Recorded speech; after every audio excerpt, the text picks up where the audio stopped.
بەڵە خۆشەویستان لە تەوەری دووەمی پرۆگرامەکەی ئەمڕۆماندا باس لە بابەتێکی گرنگی تەندروستیەکەین کە پەیوەستە بە تاک بە تاکی کۆمەڵگەوە. ئەویش بریتە لە چی؟ بریتە لە نەخۆشی ڕۆماتیزم. بزانین چێن ئەو کەسانەی مەترسی توشببوونیان بە ڕۆماتیزمەیە. ڕۆماتیزم چییە؟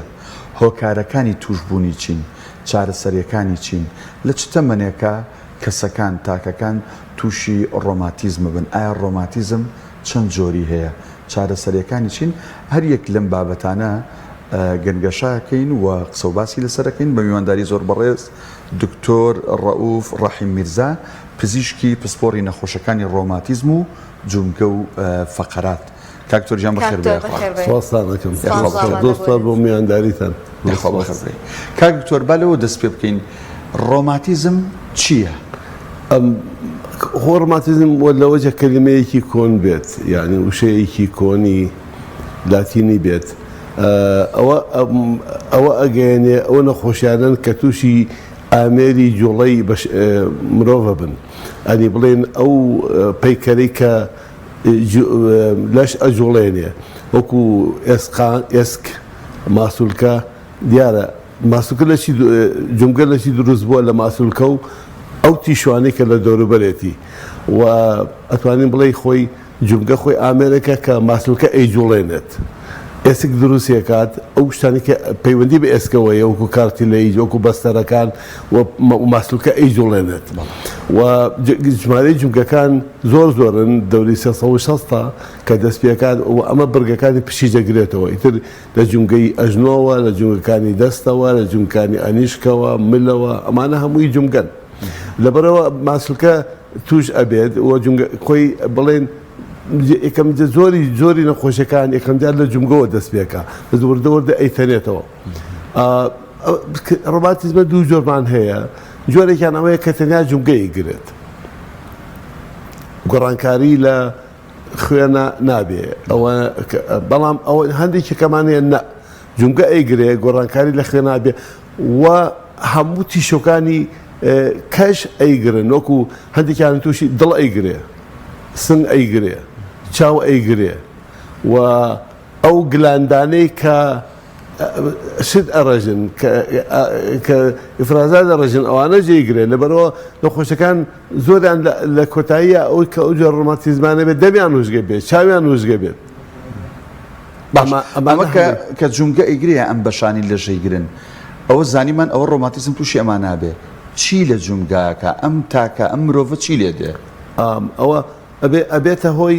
ئەگەر ئێمە دووشمانە سێریکەین بڵێن سێری جانیبی سەریری بکەین، جانیبی کلینیکەڵ چی ئەبینین و جانیبی گۆڕانکاریەکان لەناوەوە چی ئەبینین. باشە یەکەم هەرە گرنگە نیشانەکانی نەخۆشی جومگە ئازارە، دووهەم هەڵاوسانە ئەسوور بوونە، سێهەم کەمی جوڵەیە و ڕەقبوونە.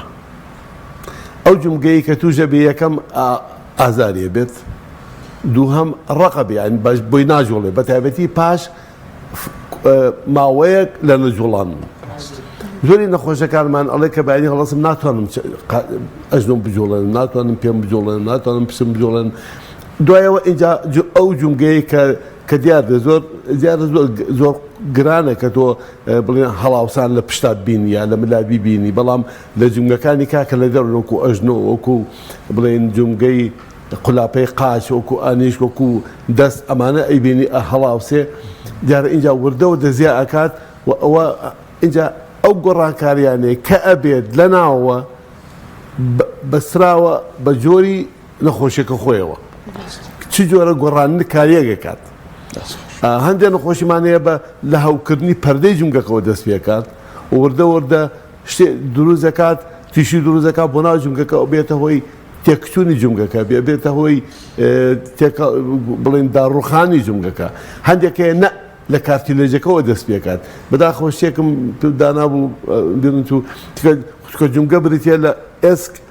سەری ئێسکەکان کارتیلژ دایپۆشیەوە کڕکڕاگە دایپۆشیەوە گۆڕانکارەکە لە کڕکڕاگە ئەبێ اینجا ئاچێ بۆ ئێسکەکە بەڵام لەوانیکان بە پێچەوانەوە هەر نەخۆشیەک ئەتوانی بڵی جۆرێک دەست پێەکە. کاک دکتۆر دوو پرسیار هەیە ڕەبتیەکەمەوە بەیەکەوە یەکەم کێن ئەوانی کە زیاتر ئەگەری توشبوونیان هەیە ئایا لە مناڵیەوە دەکرێت کەسێک تووشی ڕۆماتیزم بێ یان ئەو تا ئافرەتانیان پیاوان زیاتر تووشە بن وە هۆکارەکانی توشبوونیش چییە؟ ڕۆماتیزمێک نەخۆشی نییە زیاتر لە 200 نەخۆشیە و ئەوە بڵێن بەسراوە بۆی چ جۆرە توژە بیت هەیە تایبەتیە بە مناڵانەوە پێڵێن نەخۆشی ڕۆماتیزمی مناڵان هەندێکمان هەیە ئەوەی کە حەزاکەم زۆر لەسەر بڕۆن کە پێڵێن ڕۆماتیک فیڤەر ئەوە حتا کە لە جمبۆوە دەست پێکات و دوای ئەچێت تووشی جەخۆشی دڵە بێت ئەم جۆرە ئەگەر دڵ نەیگرێت زوو چاگە بێتەوە کێشەی نیە بەس کە دڵ گرتی ئەبێتە هۆی گرفت لە دەرگاکانی دڵە ئەمە زیاتر پەیوەندی بە نەخۆشی بە دکتۆری مناڵان و هەناویەوە هەیە ئەوانی کەیان هەندێکمان هەیە هەر جوگەکانێکگرێت لە مناڵیە ئەیگرێت لەوانەیە بێ بۆ گەورەی ینی بەردەوام بێت تا گەورەی و بڕوات هەندێکیشان هەیە هەندێک جۆران چەند جۆرێکە ویست هەندێک جۆران ئەوەستێت زۆریان لە کەگەنە تەمەنێکی تۆزێک گەورە ئەبن ئەگەری چاکبوونەوەیان هەیە لێرە ئەڵێم ئەگەر نەک لە ساسە ئەگەر لەبێت چونکە هەموو وەختی ئەوە ڕوونات ئەی هۆکارەکانی توشبوون تا ئێستا زانست بە تەواوەتی دەری نەخستە کە هۆکاری نەخۆشی ڕۆماتیزمە چییە بەڵام زیاتر ئەوەیە کە ئۆتۆ ئەنتیبۆدی یعنی جسم هەندێ مادە دژی خۆی دروست دەکات و ئەبێ لە بیرمان نەچێت لێرە ئەوەی کە زۆر کاریگەرە بۆ ماوەیە وەراسەیە هیچ نەخۆشیەکی ڕۆماتیزمە نییە کە بۆ مانەوە یا بۆ ماوە یا وێراسە کاریگەری لەسەری نەبێت کەواتە هەمیان ناهەیە ئەگەر تاکێک لە خێزانە توش بوو بێ ئەبێ ئەندامانی دیکەی خێزانەکەش ترسیان نەبێت کە توژە بن ئەبێ ئاگار بن ئێمە هەموو وەختێکە نەخۆشی ڕۆماتیزمە ئەبێت هەموو وەختێک هەموو دکتۆرەکانمان لێ ئەپرسین ئەم جۆرە نەخۆشیە لە خێزانەکەتانە هەیەیان ئێمە یعنی هەمومان نەخۆشەکانی دکتۆرەکانی ڕۆماتیزمە هەر هەمومان چەند خێزان ئەناسین کە بەشێکی زۆریان تووشی ئەو نەخۆشیە بوون ئەکرێ هەمووشان یەک جۆر بگرن کاک دکتۆر ئەگەر بۆنە بۆ ماوەیی بێن ئەوە تا ئەگۆڕێ جۆری ڕۆماتیزمەکان ئەکرێ لەبەر ئەوەی بۆ ماوەیە هەمویان یەک جۆر لە ڕۆماتیزم بگرن زۆر جار هەندێک جار هەندێک جار جۆرێکی کە توژە بێ هەیە ئەوە شەیە بە زۆر یەک جۆرە ئەو نەخۆشی کە پێڵن کە هەوکردنی جۆمگەی درستخایەن انگلیزی پێ ڕۆمەتۆید ئارترایتس ئێمە یعنی ئێستا بڵێن فەحسێ دروست بووە هەیە پێڵ ئەنتی CCP ئەو کەسانی کە هیچیان لەو خێزانە نەخۆش بێت ئەو فەحسیان بۆ بکرێت کە زۆر گرانیش نییە ئەتوانی ئەگەر ئەو مادەی تابێ ئەو فەحسەی پۆزەتیڤ بێت ئەو زیاتر وشارێکەکەیتەوە پێڵێ ئەگەر لەخۆ بێ ئەگەری توشبوون بە ڕۆماتیزمە زۆرە بەس هەر لەبەر ئەوەی کە ئەو فەحسە پۆزیتیڤ بێ ئەوە ناگەێنەگەر تو چارەسەری بیت باش کاکدام چارەسەری نەخۆش ئەکرێت نە چارەسەری ئەشعا یا فەحزی ئەشتیوە باش کە باز لە ڕۆماتیزمەکرێ یەکسەر دووشت زۆریەتە بەرجۆمان سەرما ڕوتوبەت ینی زۆر جار بیستومانە کەسێک لەسەر کاشیەک لەسەر چیمەنتۆیەکی تەڕ لەم وەرزە گەرمایە دانیشتووە پیاون تۆ کاکە تووشی ڕۆماتیزمە بی یا بەخوا ئەمە ئەوەنە لەسەر کاشی پاڵکەوت و خەوت و خۆی فێنە کردەوە بۆیە توش بووە هەر بەڕاست سەرما و تەڕوتوشی و ڕوتوبەت پەیوەندی هەیە بە ڕۆماتیزمۆیان نا ئەوەی کە تا ئێستا سەرما بێنە بەقەتعی ئەی هۆکار چییە کە زۆربەی ئەم چوونە بەرسەرما یا بڵێن تەڕوتوشی بە شێوەیەکی ناکاو ئەبێتە هۆی گرژبوونی ماسڵکەکان و ئازارەکان دروستە ئەو کەسانی کە خۆیان ڕۆماتیزمیان هەیە خۆیان لە هەر لە بنەماوە ئازاریان هەیە کە تووشی سەرما بن کە تووشی ڕوتۆبە دەبن ئازارەکان زیاکە گرژبوونی ماسڵکەکان ڕوات ئەگینا خۆی سەرما یاخود بڵێن تەڕوتوشی هۆکاری دروستبوونی ڕۆماتیزمە بێ بە هیچ جۆرەشتیوان نییە و ئێمە خۆماندا هەموو بە شێوەیەکی ئام وەکو فۆبیا ترسێکمان هەیە لە سەرما بەڵێ لە ترسما هۆکار نییە بەڵام ئازار زیاکە زیاد کاک دکتۆر ئەو پشکنینانە کامانن کە بۆ نەخۆشایی ڕۆماتیزم ئەکرێت بۆ ئەوی کە نەخۆشیەکەی پێدەستنیشان بکرێت زۆرن ینی ئەو تۆ کە نەخۆشەکە ئەبینیت ئەبێ بیر لەوە بکەیتەوە ئەمە چی جۆرە نەخۆشیەکە بە شێوەی سەرری با بڵێن خۆتکەی بینی و بە جۆرە ئەوە بۆ ئەو پشکنینانە ئەچیت کە نەخۆشەکەت بۆ ئەسەلمێنێ و بۆ تەزیشانەکات ینی لە خوێن ئاکرێت گۆڕان لە خوێنە بڵێن لە ئەشعا لە سۆنەرە سۆنەر ئێستا لەم ساڵانەی ئەخیرە ڕۆڵێکی زۆر گرنگی هەیە لە دەستنیشانکردنی نەخۆشیەکانی ڕۆماتیزمە و گۆڕانکاریەکان کە ئەبێت و ئەشعا خۆشی تا ئێستا کاریگەری هەرماوە تامان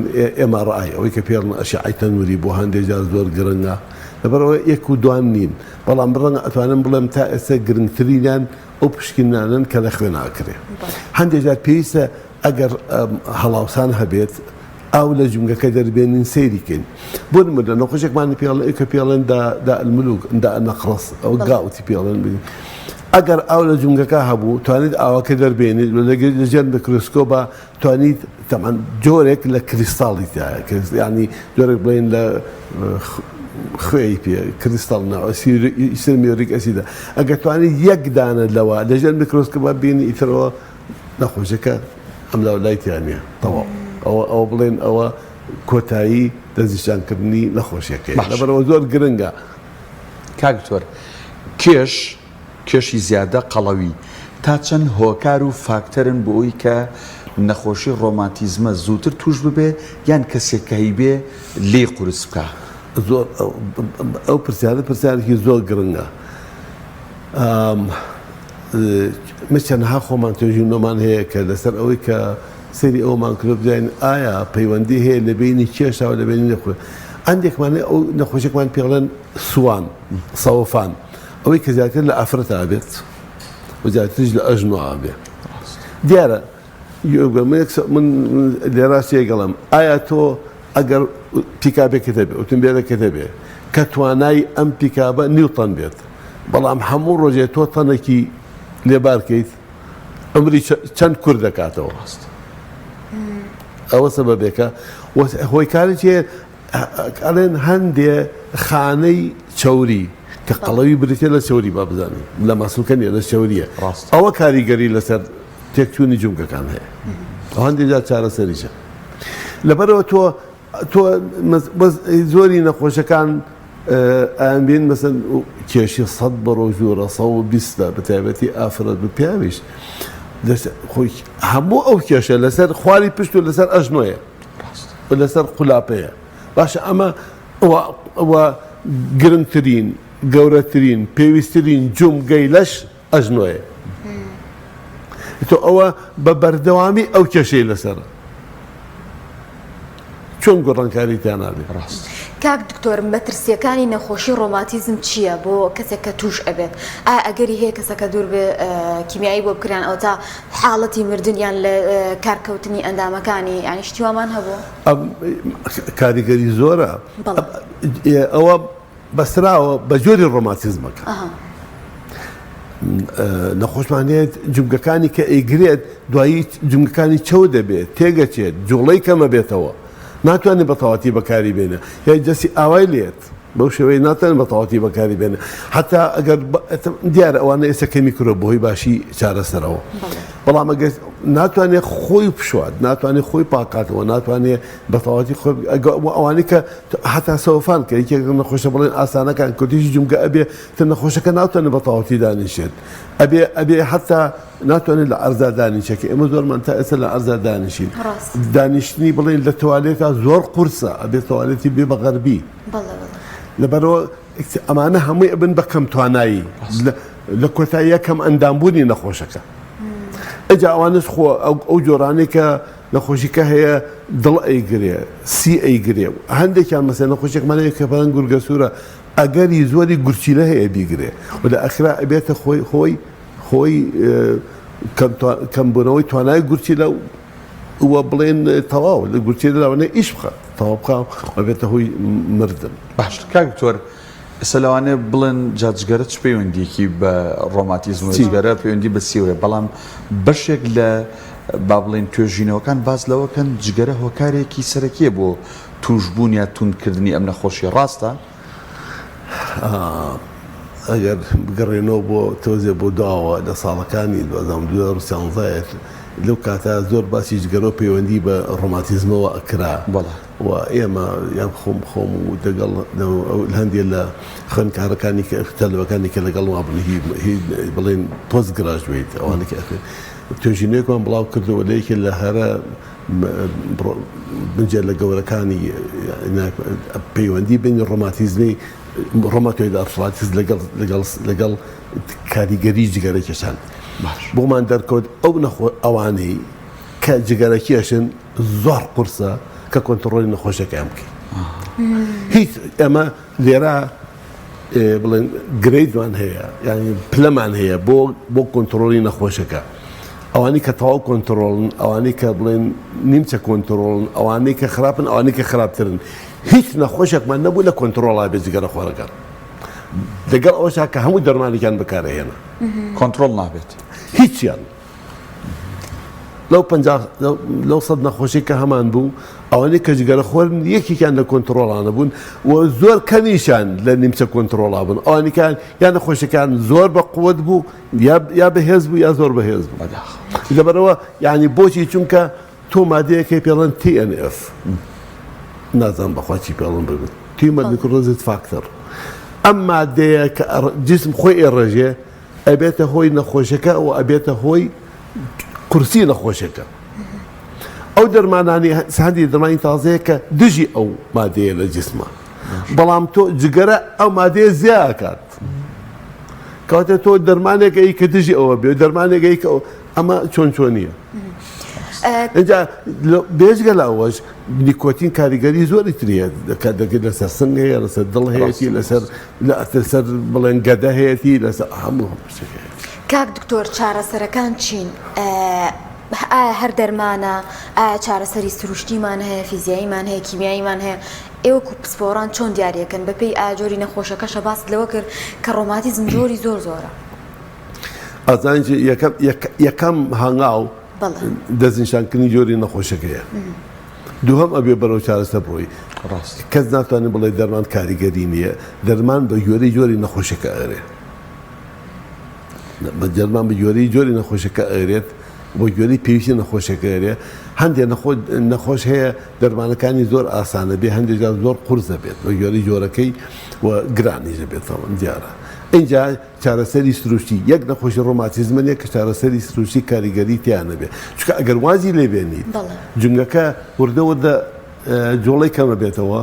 ئازاری زیاکات و تێگەچێت تێکچوونی تیابێ کە تێکچوونی تیابوو نایەتەوە یان تۆ بسەن ئانیشکدەیە ئەگەر ئەوە نەنوشتایەوە ئەبێت تۆ توانای ئەوە بێ بتانی دەست بگەینتە دەمە بەڵام ئەگەر ئانیشکی و شانێ بەتەواوەتی لە جۆڵەکە دەست ناگاتە دەمە کەواتە تۆ ناتوانانی بتوانی نان بخۆیت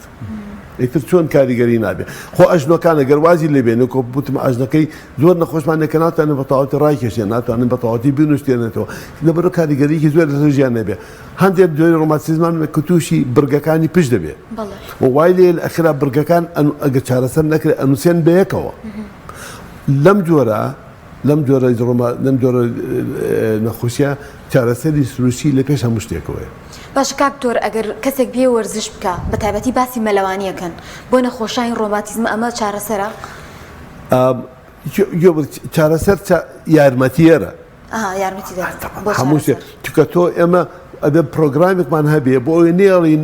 لە جوڵەی جومگەکان کەم بێتەوە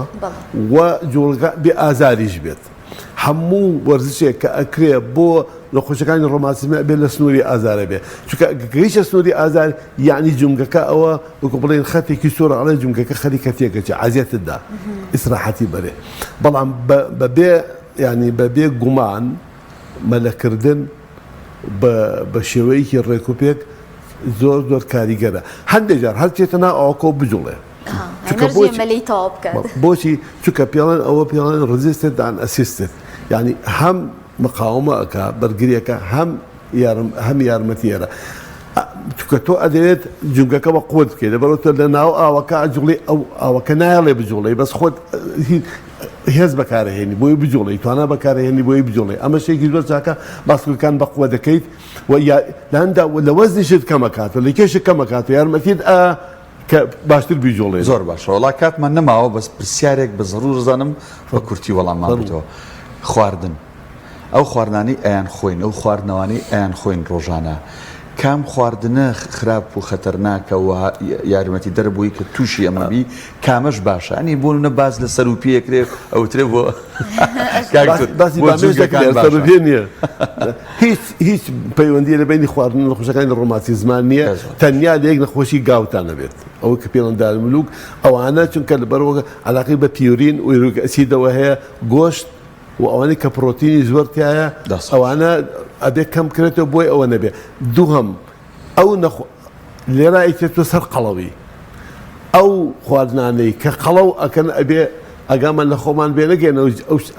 ئەوکی کێشمان زۆر بێ بۆ ئەوەی قەڵەو نەبین و قەڵەوەکە پەیوەندی بە نەخۆشەکەەوە هەیە نەک بڵێن خواردنەکە خۆی ڕاستەوە کاوێر ناڕاستەوە کە قەڵەو بووی تووشە دەستخۆش بێ ئەوەی کێشەکە دەستخۆش بێ چەنە دوو معلومات ژێ ئەڵەن ژنان زیاتر لە پیاوان تووشە بن و بە زۆری لە تەمەنی 40 بۆ 6 ساڵیش خەڵک تووشە بێ